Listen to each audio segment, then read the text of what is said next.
RH विटिकर्स 5 kingdom classification. RH विटिकर जो है उनका जो भी 5 किंगडम क्लासिफिकेशन है जो उन्होंने 1969 में कब दिया, इंपॉर्टेंट क्वेश्चन बन जाता है। 1969 में उन्होंने दिया। किसने दिया? RH विटिकर ने दिया। कब दिया? 1969 में दिया। कौन सा क्लासिफिकेशन दिया? 5 किंगडम क्लासिफिकेशन। तो सबसे पहली लाइन तो ये आ जाएगी, ही पोस्ट 5 किंगडम क्लासिफिकेशन। तो सिंपल सी बात है, उन्होंने 5 किंगडम क्लासिफिकेशन दिया। The kingdom defined by him were named. उन्होंने कुछ अलग अलग तरह के नाम से उन्हें डिफाइन किया जो कि नीचे दिए हुए। तो एक हो गया Monera, protista, fungi, Plantae and animal. Plantae and animal पहले भी थे और इसमें भी, लेकिन जो अलग तरह के ग्रुप्स उन्होंने बनाए, जो भी अलग तरह के ऑर्गेनिज्म से उन्होंने कौन कौन से बनाए? मोनेरा हो गया, प्रोटिस्टा हो गया, फंगी हो गया।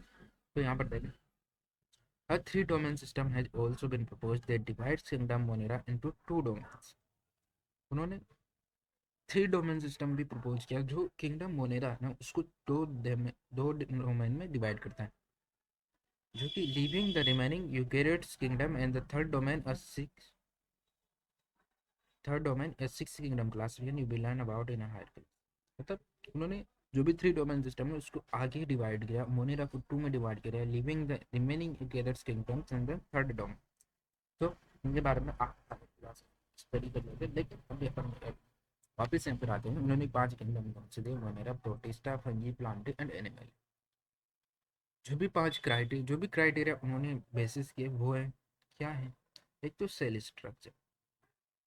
सेल स्ट्रक्चर में उसका सेल छोटा है, सेलुलर है, मल्टी सेलुलर है, यूनिसेलुलर है, किस टाइप है उसके बेसिस पे।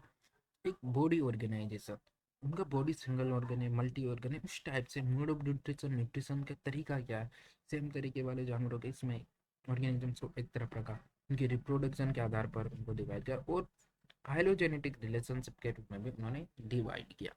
तो ये हो गए 5 की क्राइटेरिया जिनके बेसिस पर उन्होंने जो भी ऑर्गेनिजम्स हैं उनको 5 किंगडम में डिवाइड किया, जो कि है Monera, protista, fungi, Plantae and Animalia. तो अब चलते हैं अगली स्लाइड। अब कैरेक्टरिस्टिक्स ऑफ द 5 किंगडम, जो भी 5 किंगडम्स को डिवाइड किया उसके क्या क्या कैरेक्टरिस्टिक्स, क्या क्या किया उसके आधार पर।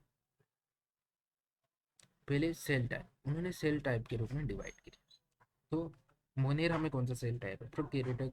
जो मोनेरा है उसमें सिर्फ प्रोकैरियोटिक सेल से, बाकी जितने चारों उन्होंने में क्या है? Eukaryotic cell. तो सबसे पहले उन्होंने किसके बेसिस पर डिवाइड किया? प्रोकैरियोटिक। उनके बने होंगे दो ग्रुप, एक तो प्रोकैरियोटिक वाला मोनेरा बन गया और बाकी चार को एक ग्रुप बन गया सेल्स टाइप का। अब सेल वाल के आधार पर डिवाइड करते हैं। तो मोनेरा में तो क्या होगा? नॉन सेलुलोजिक, इसमें सेलुलोज नहीं होगा, इसमें क्या होगा? पोलिसैकेराइड प्लस एमिनो एसिड होगा मोनेरा में, क्योंकि प्रोकैरियोटिक सेल्स होते हैं।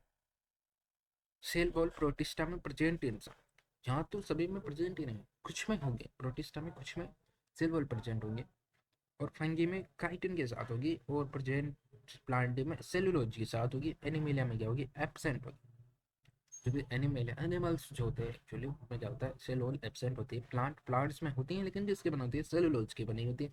जो भी फंगे होते हैं उसमें किसके बनी होती है? काइटिन के बनी है। तो प्रोटिस्टा में कुछ में प्रेजेंट हो सकते हैं और कुछ में नहीं भी हो सकते। और जो भी मोनेरा है उसमें किसके? सेलुलोज की नहीं होने की, किसकी होगी? पॉलीसेकेराइड और एमिनो एसिड की होगी। न्यूक्लियर मेम्ब्रेन की बात करें आगे, तो न्यूक्लियर मेम्ब्रेन मोनेरा में क्या होगी? एब्सेंट होगी, बाकी चारों में क्या होगी? प्रेजेंट होगी। तो न्यूक्लियर मेम्ब्रेन के आधार पर भी दो भागों में डिवाइड हो जाएंगे, एक ही स्वभाव जिसमें प्रेजेंट होगी और एक में नहीं होगी। बॉडी ऑफ ऑर्गेनाइजेशन, मोनेरा का कैसा होगा? सेलुलर। प्रोटिस्टा का भी कैसा होगा? सेलुलर। लेकिन फंजी क्या होगा? मल्टी सेलुलर, लूज टिश्यू के हो सकते हैं।